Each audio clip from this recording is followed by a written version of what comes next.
Hello and welcome to the shop. Through this YouTube channel, I became friends with a fellow named Tarry Frey.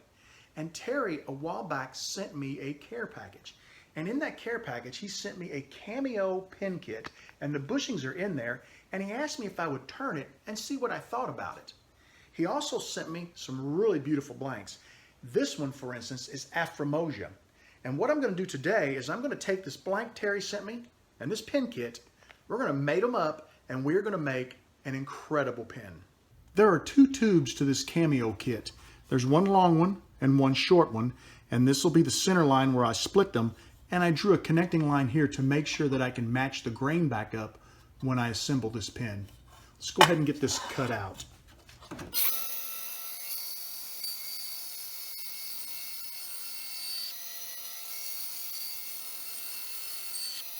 When you work with a pen like this Cameo that uses two different tube sizes, in this case 3/8 inch and 8mm, you need to be extra careful that you drill the right size hole in the right blank. I checked and then I double checked. The upper blank is going to get a 3/8 inch hole and the lower blank is going to get an 8mm hole. I've got a 3/8 inch bit chucked up, so we'll drill the upper blank first. I want to make sure the line I drew that denotes where the two blanks meet, I want to make sure that's up so that that's my entry hole for my drill bit. The reason why I do that is if I get off a little bit, at least the center points where the two blanks meet will match.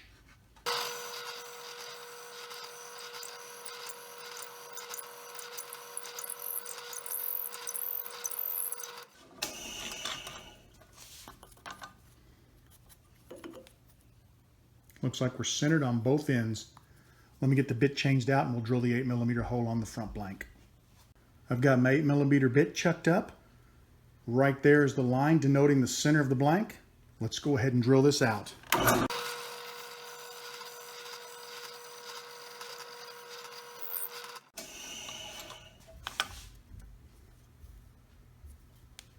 ready to glue this blank up, and notice the lines that mark the center of the blank. That's where I want the tube to enter. I'm going to check both tubes to make sure that there are no obstructions. Both enter nice and smoothly. So let's go ahead and get some CA. Maybe about time for a new bottle. There it is. Took a second to get started.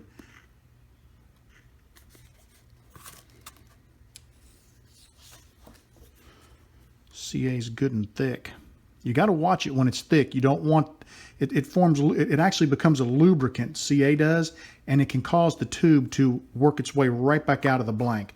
So you want to be careful of that.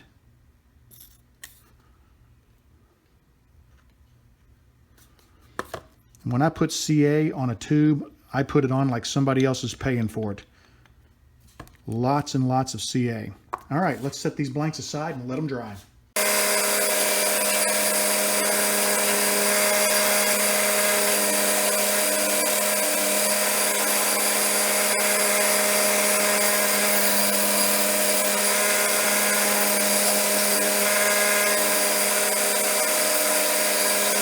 This blank took a little longer to square up than normal because I had quite a bit of extra on one end on each of the blanks, but I got it sanded down nice and flat and ready to go to the lathe. I've got the Afromosia blank chucked up. I'm ready to start turning it. Not sure what to expect. I've never turned this type of wood before, but I'm fairly excited to give it a try. This Cameo pen set, before starting to turn this, I needed to look at the instructions on how to set the bushings up and how the pen looks when it's turned, and it's a Penn State kit, but it looks like Penn State has discontinued this kit. I was able to find some old literature online, but I don't know that anyone carries this particular kit. So if someone recognizes this kit under another name from another company, if you want to comment down below, I'll add that to the comments in case there's anybody out there that wants to give this kit a try.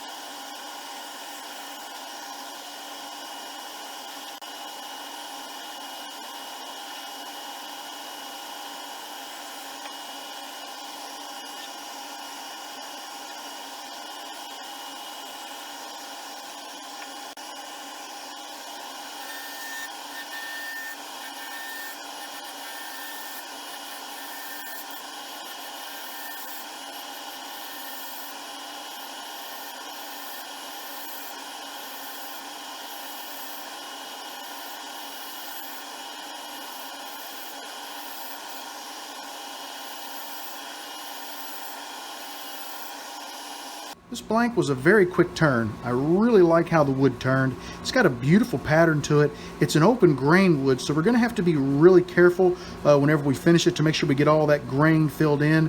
Otherwise, we could have issues as we polish it. I'm going to go ahead and get prepped to sand. My lathe is not reversible, so what I like to do is I like to take pins and flip them over and sand them in the opposite direction. What this does, I've talked about it before, as you turn, it'll lay your grain down. By flipping your blank over or by sanding in reverse, and I like to alternate between grits, it raises the grain up, lets me sand it off closer to the blank, and I get a much smoother finish. So we're gonna go from 150 down to 600, and we will flip this blank between each grit. I've sanded through 600, and now I just want to clean the blank with a little denatured alcohol.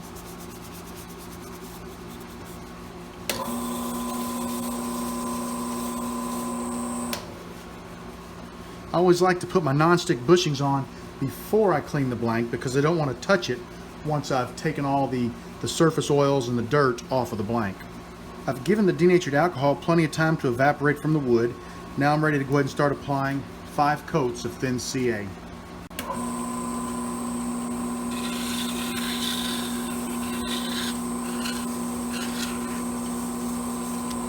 I've got 5 solid coats of thin CA applied.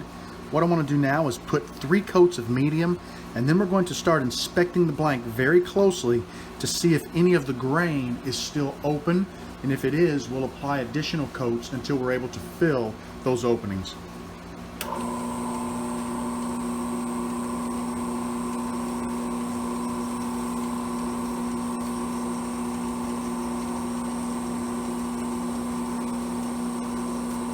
I've got 3 coats of medium CA on the blank, and it looks really good. I don't see any open grain.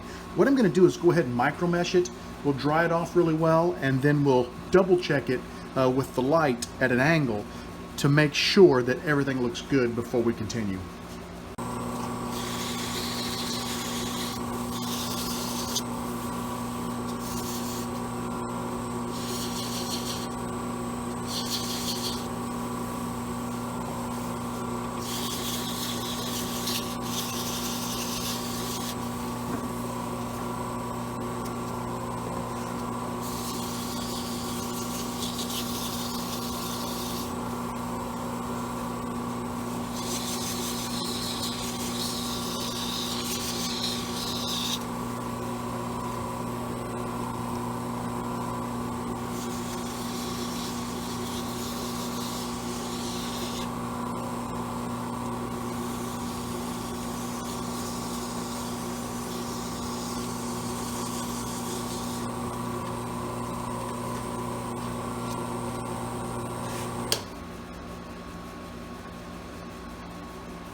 I'm just checking it from the side.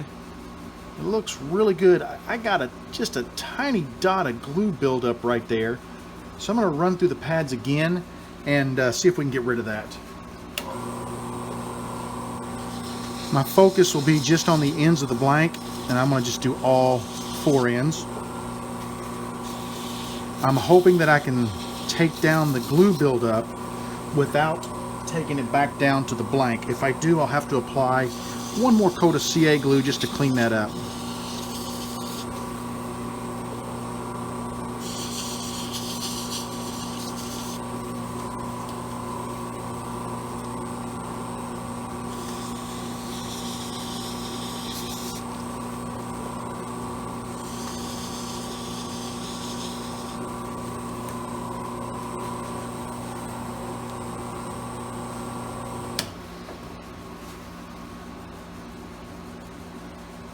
Okay, I've gotten rid of the little blob that was on the front of the blank. I'm going to check up here. I didn't see anything, but I went ahead and did that as well. It looks good. Checking here. What I'm doing is the light, you can see the line of light on here. I'm over this way at a 45-degree angle coming down to the blank, and I'm letting the light reflect, and I'm using the reflection to light up any imperfections, and I'm not seeing any. The blank looks really good. I'm not seeing any grain open. I'm not seeing any globs of glue. I think this blank is ready to go to the buffer.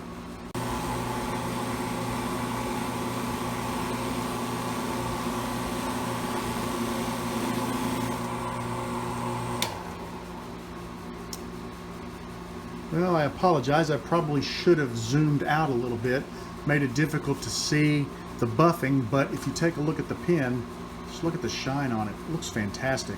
Let's get over to the assembly table and get this put together.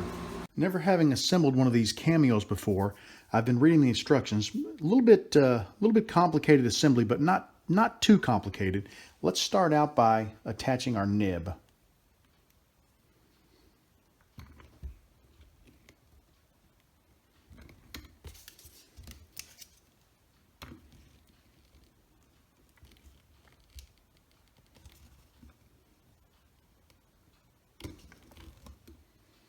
Right off the bat, I'm not super happy because if you take a look at that, there's a little bit of a lip there, which tells me that the bushing is probably not the perfect diameter for the pin.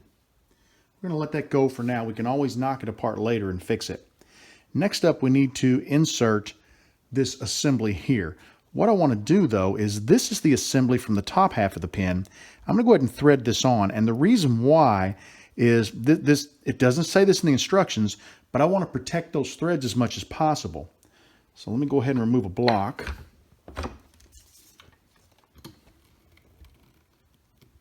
We'll get that started, and then I'll come in here and put a little padding on there, and we'll press this together.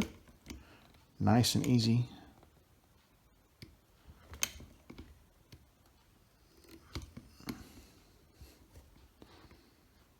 There we go. Take a look at that. I've got a nice fit there. That turned out really nice. Go ahead and take this coupler off. Then we place it. You see the little line on there? That's considered the recessed end. That goes into the opposite end of the pin, or the top half of the pin. We're going to press that into place all the way in. Flip it over. I'll remove another block. There really is no bad spot on this blank. It's absolutely gorgeous all the way around, but I think I'll just snap the clip right here. Looks like one more.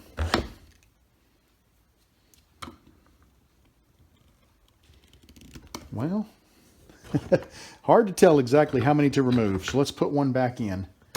Go ahead and get a little padding on here. Press this into place. Wow, that is a tight fit. Take a look at that. Really nice here. My only concern is with that bottom bushing, but I think I can fix that. Go ahead and remove this.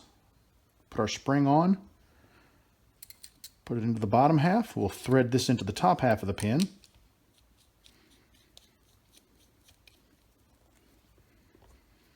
And there was no instruction about this, so I'm assuming that we just push it in. Does it thread in maybe? Interesting. Look at that. The ink is all the way out. So there must be something.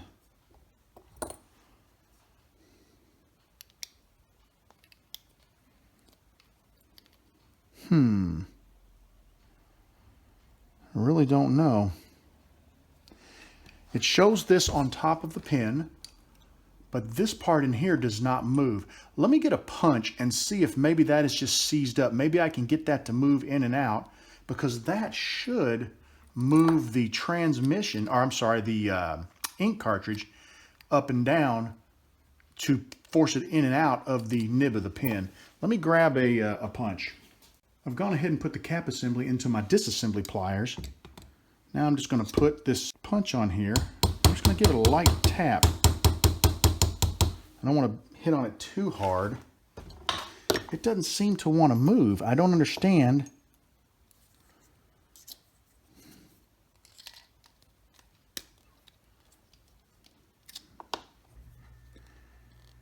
Very interesting. You know what? Take a look at something. Let's see. Doesn't unthread? I see why Terry sent me this. He said that it was quite a difficult pin to assemble, and he wanted me to give it a try. And I just don't understand. This doesn't. I would have thought maybe this top part of the pin threaded off, and maybe you could put this on and then thread that on. But I can't even get this push button to go through there. It doesn't fit. And you wouldn't be able to put it on from the bottom because obviously the head of it is too long. And it must be that the inside of this pin, the plunger, has got to be forced down, because when I put the pin together, well, there you go. The ink cartridge is not threaded out that time, or not forced out that time. I just don't understand how this... Oh, there we go. Now it makes sense. That turns. All right. It's a thread. It's a transmission and not a plunger. I want to take a look at the instructions because you've got this little gap here. I want to see if I'm supposed to press that in up to this line because it looks kind of odd sticking out of the end of the pin. Let me shut the camera off for a second and take a closer look at the photo and the instructions that come with this pin. The instructions for this pin are relatively poor. They have no reference to this at all, and I couldn't find anything online. The picture looks as if this should be farther down in there, so I'm going to put it on the press and apply a little bit of pressure and see if that does slide down into the pin. Hopefully we've got enough throw with our press. Ooh, going to be a problem. Let me get the press out of the way. We'll get a clamp and we'll come back and try to work that with a clamp. All right, let's see if we can make it work this way.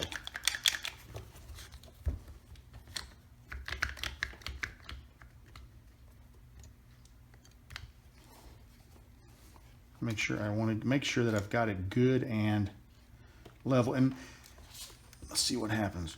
Oh, yep, it's going down in there. I think that is the way it's supposed to assemble. There we go. Not a bad looking pin. Whoops, sorry about that. Not a bad looking pin all in all. Really like that blank. It's a beautiful piece of wood. We are going to have to go back and make just a tiny bit of adjustment down here. And I'll make a note on the bushings that it is a little thick. I can maybe take some sandpaper and sand the bushing in an effort to make it a little smaller so that I can adjust that out. But other than that, it's not a bad looking pin. And the transmission operates relatively smooth. I'm glad I did not damage it when I tapped on it with that punch, but I was very careful not to give it a good hard tap. I really hope you enjoyed this video. I'd like to say a special thank you to my good friend Tarry Frey for sending me this Cameo Pen Kit and this Afromosia blank. I really did enjoy turning the blank. The wood is gorgeous. I had a little bit of a concern with the front bushing. I was dead on that bushing when I checked, so I think the bushing may be a little proud, and I was a little disappointed at the instructions that there wasn't some better information on this twist mechanism back here. I literally thought this was a plunger-based pin and that the plunger was jammed up because the instructions said nothing about it. I also want to note that I know for a fact this pin is not available from Penn State any longer. This was a Penn State kit that he sent me. If you're interested in this particular style kit, I'm sure somebody probably makes or resells it under another name, and I'm hoping one of you will recognize it and be able to send me the information on where it can be purchased, and I will take that information and put it in the comments below if and when I get it, so that anyone who might be interested in this kit has an opportunity to acquire it and turn it. I really hope you enjoyed this video. I had a great time making it. I want you to know that you are always welcome in my shop. Come back and see me again real soon, and have a great evening.